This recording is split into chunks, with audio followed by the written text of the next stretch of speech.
Good evening, short story writers, and I think this is going to be quite a long series since the whole thing is fiction writing prompts which help you to write what you know.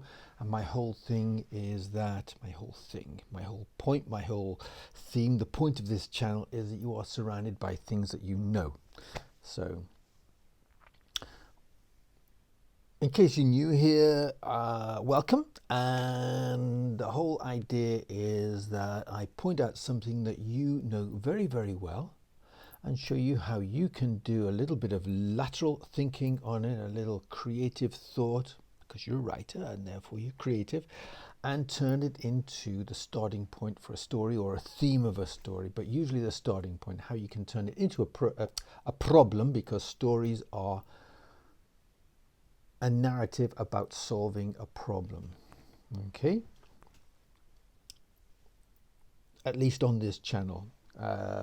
Maybe you've got another definition of story, in which case you're probably in the wrong place. But this is about fiction, it's about problem solving.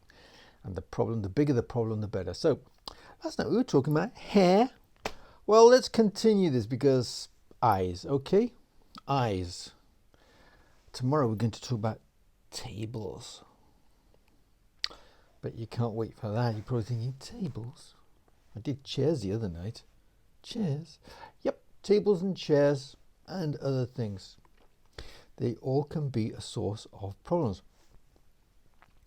And I've obviously given tables a little bit of thought, but we're going to go with eyes. Okay, now obviously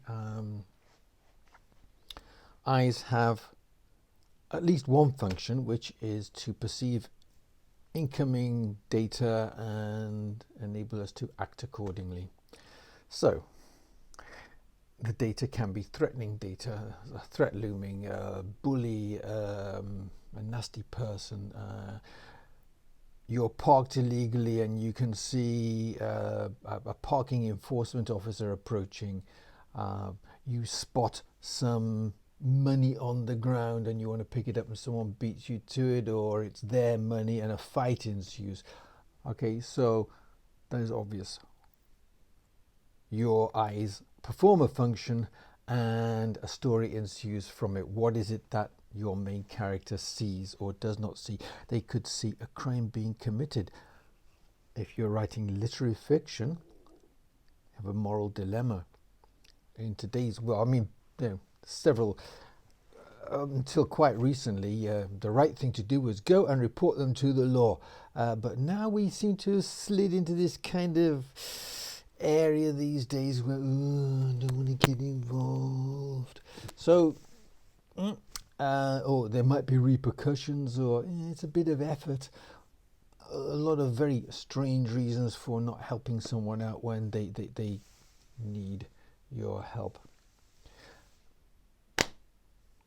What can go wrong with eyes?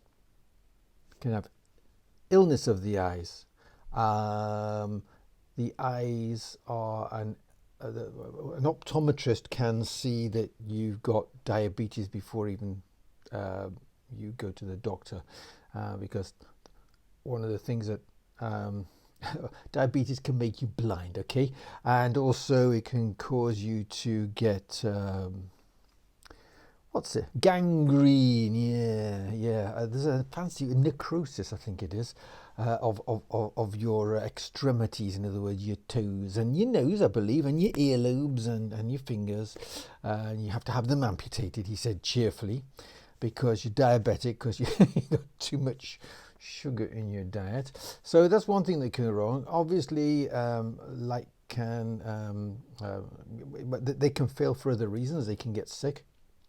But also, you can get temporarily impaired vision because of dust flying into your eyes, an insect flying into your eyes. They could be strained. John Milton went blind from too much work by candlelight, and then his sight was restored. Although I have a theory that maybe that was a detached retina which reattached. But there you go, your retina can get detached, and then you've got to lie on your back for 5 or 6 days apparently for it to re-heal. So there's a lot of problems that eyes can pose, which can be the starting point of a story, and what your protagonist does to overcome this would be what source of one story, or the events that happen while recuperating can be another. These have been the story, the source of movies, for example. As one very good one.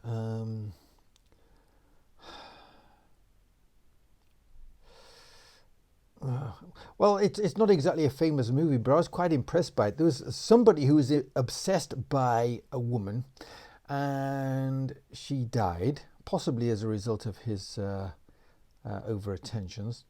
And her organs were donated to people, and he thought this was a desecration of her. She was kind of in a shrine as far as he was concerned, and he was going around killing people who'd received her organs. And you didn't find that out to the end, so if I've spoiled it for you and you ever come across it, which is unlikely because I've never seen it referenced since it came out. It was out on video. I think it might have been straight to video, but it had a fairly famous actress in it. But anyway, yeah. That's obviously somebody started off with this idea. What happens when people donate organs? Okay, so there you go. Another thing is the donation of organs. Somebody could receive donated eyes, and perhaps if you're writing science fiction or horror fantasy, they start seeing things or getting memories from the previous owner. They could receive maybe one eye, or eyes could change color, and that could signify a change of mood. It could signify a change of health. It could signify that the eyes change color when the demons are coming, and this is kind of their superpower. They know this. Their eyes warn them in the same way that, in some cases your hairs on the back of your neck stand on end, you think you're being watched. All right, so that's it. Eyes.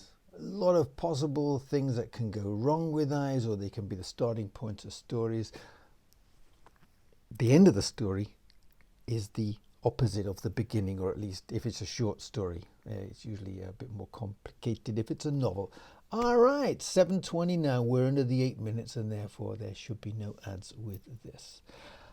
As usual, if it was good, thumbs up. If it was a little old tosh, thumbs down, and happy writing.